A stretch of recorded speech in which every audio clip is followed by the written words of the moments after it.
What's something that can't be explained? It must be experienced. Dream logic chronology. Sometimes you can't put into words what happened in your dream, or how two things were true at the same time. But when you experience it, it makes perfect sense. The moment when you are playing an instrument and you aren't really making decisions on what you are playing, the music just flows out. Nostalgia. It's so much more than just missing the past. It's a very strange blend of sad and happy. I'm struggling to find the words to tell you, to be honest. When you fall for a terrible person and gloss over all of their flaws, doesn't matter how hard your friends try to explain. Being in love with a person that is in love with you as well. Edit. Thanks for all the upvotes and rewards. I didn't think people felt the same. Edit 2. We broke up. Getting old. It just plain sucks and nothing can prepare you for it. Your body starts doing weird shit. Everything hurts. Your brain starts going and you actually can recognize it, but damn, it just is depressing. The pain of losing a loved one. It's hard to explain an anxiety attack unless you've had one. My mother used to get them and I never understood what she was going through until I started having them later on in life. The effect of chronic pain on one's mental health. I'm going to say the realization of your own mortality. It's always an obscure concept that always seems so far away until in one terrifying moment it becomes a crystal clear fact of reality. Drugs. Hallucinating ones. I want to say virtual reality. Lots of people think it's a gimmick without trying it. Being blind. Trying to understand that there's nothing for a blind person and that it isn't just darkness. Black hurts my brain to try and understand. Edit. Please stop saying imagine trying to look out of body part. It doesn't ducking help. That feeling when your nose is clogged but then you get into the right position and your nose frees up. Going up the stairs and putting your foot down thinking there's one more step at the top than there actually is. Imposter syndrome. At least for me when I try to explain to people just how large the Grand Canyon is. People can tell you it's X miles long and Y miles deep and Z miles wide, but you can't really comprehend what it's like to stand on the edge of something like that. People look at me funny when I say this, but combat. After I returned from overseas, people would ask me what it was like, but I honestly couldn't explain it in a way that they could really understand. The risks far outweighed the rewards. But I gather that if you talk to a lot of veterans who saw combat, many of them will look upon it almost fondly. There's nothing like it. No amount of skydiving or other extreme sports come close to the exhilaration and rush of being shot at and retuning fire. It's an experience unmatched by anything in the world, where the only difference between life and death is if you're better at making subtle aiming changes. Sounds bloodthirsty, and I'm not saying it's a fun thing to kill people or see others get killed. It's just one of those things that you have to experience to really understand what I'm talking about. Reddit to people that don't use Reddit. That feeling when you stare at the stars and realize how small we are on an astral level. Not feeling good enough, you trap yourself in a prison built from your own thoughts, and you are overwhelmed with so many emotions that I cannot possibly put into words. Depression. Childbirth. Divorce. Being a parent. You've spent your whole life as half of a parent-child relationship and you think you've got it worked out. Hell, you even have a dog and there's that relationship. But nothing prepares you for the amount of love, the I would happily die to protect this creature, and the responsibility. It's amazing and you just don't get it until it happens to you. At least I didn't. I really don't know how to describe it, but it's a weird taste in my throat that comes randomly from nowhere. Exercise feels good after the initial few months. Edit. Thanks for the silver, kind stranger. Finally feeling like you are an adult. The best I can say is it does happen. And it happens after the time you get the no one knows anything epiphany. And it doesn't happen for everyone. But once you get there you know. It's like a general comfort and confidence. But those words mean nothing unless you've experienced what I'm trying to describe. Going to sleep after a physically exhausting day. Also, weed. What it feels like to experience an ocean to someone that's never seen a body of water greater than a small lake. Standing on a pier or in a boat and seeing nothing but ocean surrounding you on all sides.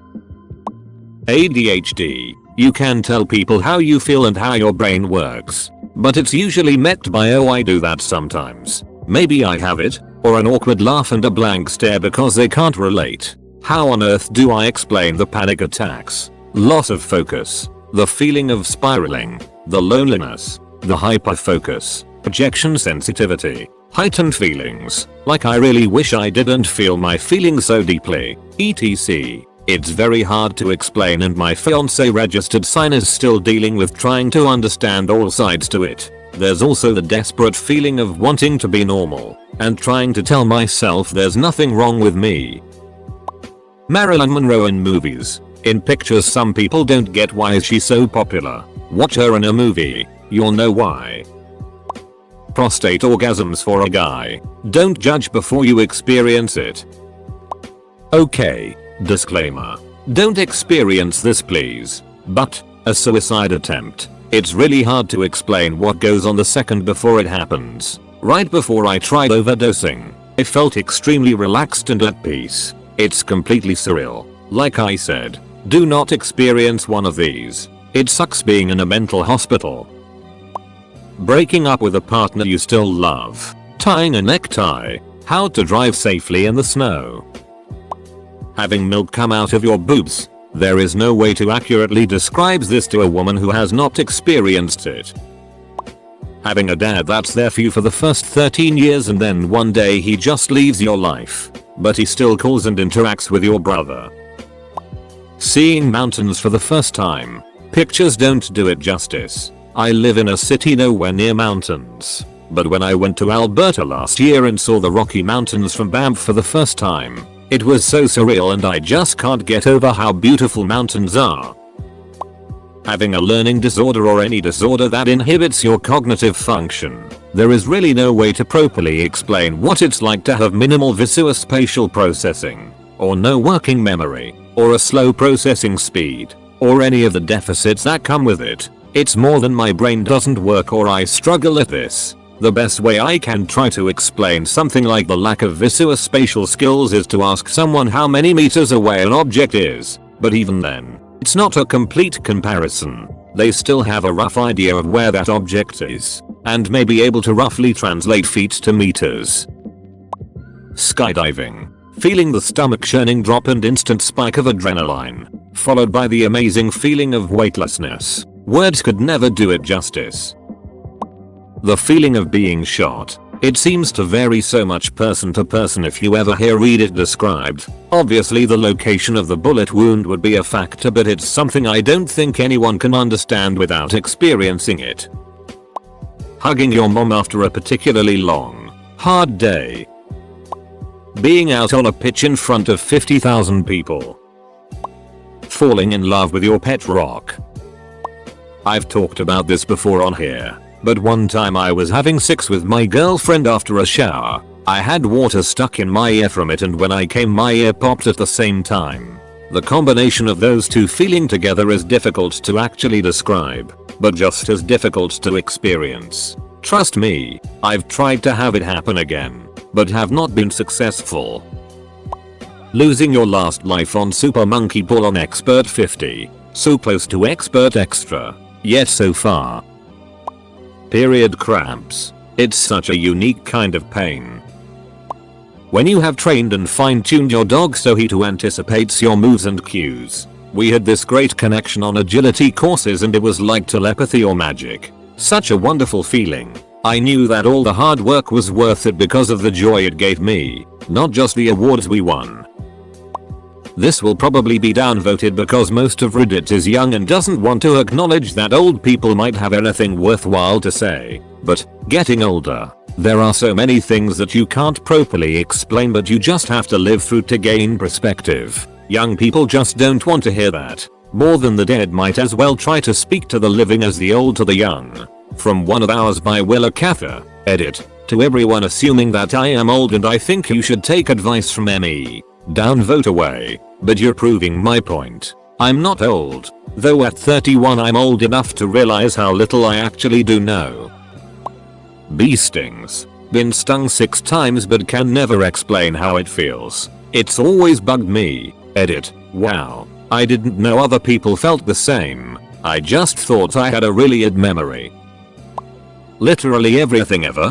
When we say red, we are just both agreeing that there is something called red and we've both seen it. Saying red gives absolutely no information to someone who hasn't seen red before. So, literally everything is experimental in origin.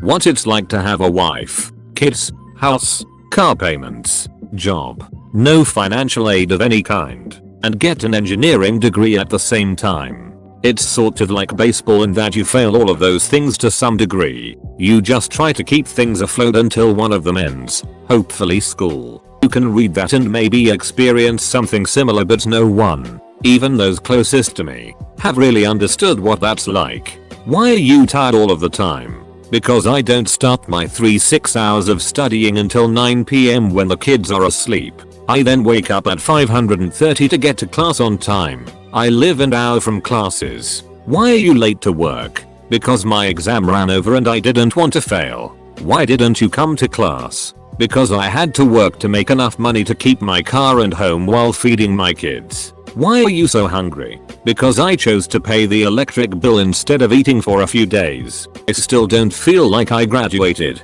like someone is going to pop up and say giving me my diploma was a mistake. I don't and didn't expect others to bend the rules for me or give me special treatment, but everyone near me knew what I had in my plate but never fully treated me like I was doing as much as I was. I don't think you can understand it unless you've gone through it, so there isn't a way to explain it to people.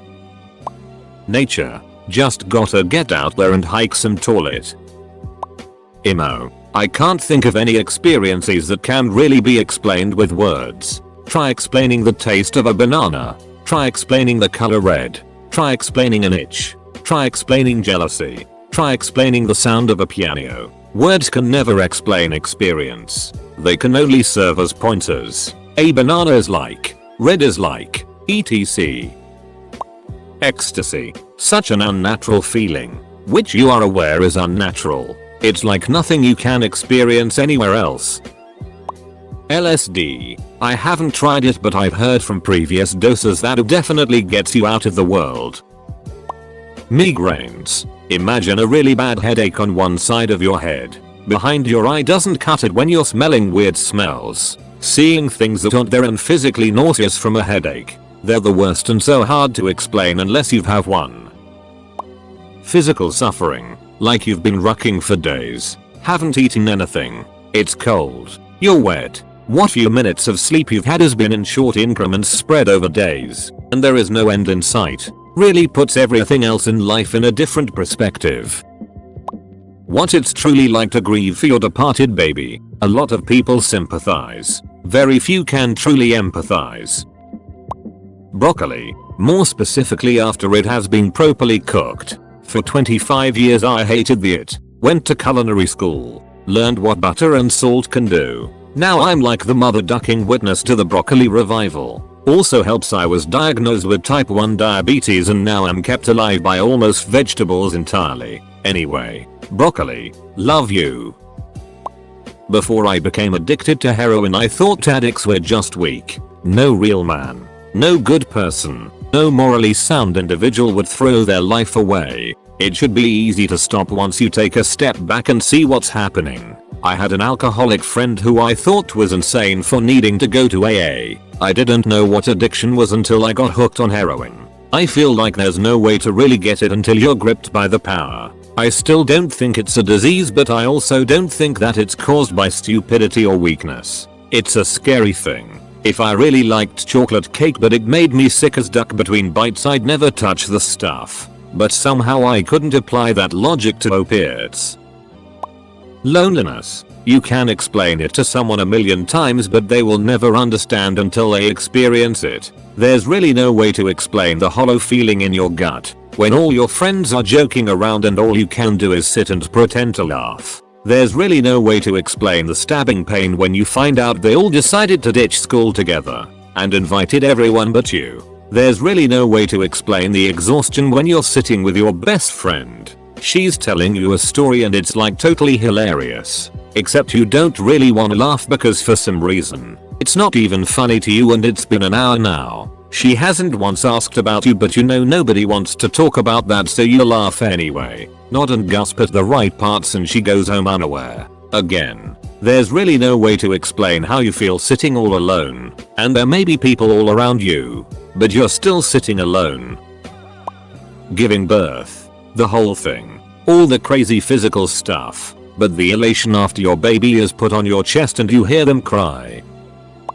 Living alone for an extremely long time. I've been living alone since I left college, over 40 years ago. People still comment how great it must be to have the house to yourself. They have absolutely no idea what it's like to come home to an empty house and spend the evening alone, night after night, and then the nights stretch into months and years, and then finally decades spent alone. I retired a few years ago so now I'll often go for a few days without talking to anyone. Some of the ramifications are just weird. For example, my vocal cords have gotten weak from disuse, so if I go to lunch with friends then the next day my throat is sore just from carrying on ordinary conversations. Anyway, this is why I love my dogs so much. At least I don't feel completely alone. People think they do, but they really have absolutely no idea what it's like.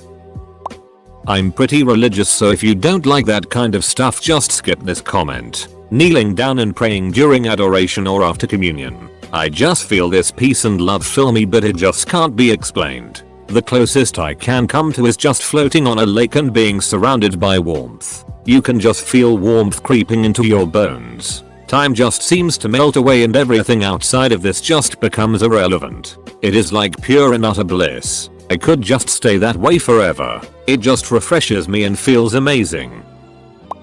Having to use the bathroom badly but having the stool so rock hard that you literally can't pass it, as much as you try. The sweet relief when the softener kicks it. Best experience ever. The pain of a Marvel fan who waited 11 years for Endgame, but didn't watch it because of finals. Avoided all the spoilers for almost a week after the spoiler ban ended, and as I was on my way to the cinema, someone just spoiled it to me. That pain. Being able to pay off the last bit of a really large debt. You can be broke AF, but just knowing that that freaking debt is gone. Ooh, it feels good. Being mentally and physically exhausted to the point where stress is just about to run you into the ground. People keep telling me that hey, if you're tired maybe you should take a nap. I cannot relax. I have zero motivation. It's affecting my memory and cognitive functions. I am not sleepy. I am exhausted and tired to my core. Childbirth. Also, no two births are the same. A significant drop on a roller coaster. A good relationship falling apart slowly. So hard to put in words, but definitely a feeling of mutual emotions when you bring it up with someone else who's experienced it. Duckin' sucks either way. Culture. We spend our entire lives in a society with a set of hidden norms and think nothing of it. Reading about other cultures is just too abstract. You have to go to another country, get away from the tourist area, and spend a good bit of time around other people to realize that not everything that you were taught is really how the world works. I asked a vinegar maker in modern Italy why he doesn't expand his business. After all, it was just his attic and expansion could greatly increase his revenue. I fear the question offended him. His answer was as if there was no other possible reason. Because I couldn't control the quality. I spoke with a rug weaver in Mexico. He was extremely proud that his daughter was about to turn the traditional age of 14 so that she could start weaving. You should have seen his excitement in talking about his family's techniques for making dye. He isn't a weaver for the money. He does it for the tradition, etc. Being in a subpar marriage and wanting a divorce, but not quite able to leave. It's a catch-22 of loneliness and vulnerability versus irritation and unsatisfied. I have 2 roommates who are in this. They are very low-key and chill, but they're not gonna make it. But they're also not gonna leave. So what is it? I relate to her deeply, but I understand him. They're not abusive, insane, or disabled. They're just bored as hell. It's also awkward for me because I'm not sure where that puts me when they decide what to do in several years or something crazy. I'll basically be stuck because this is the best that I can do as a young, single lady.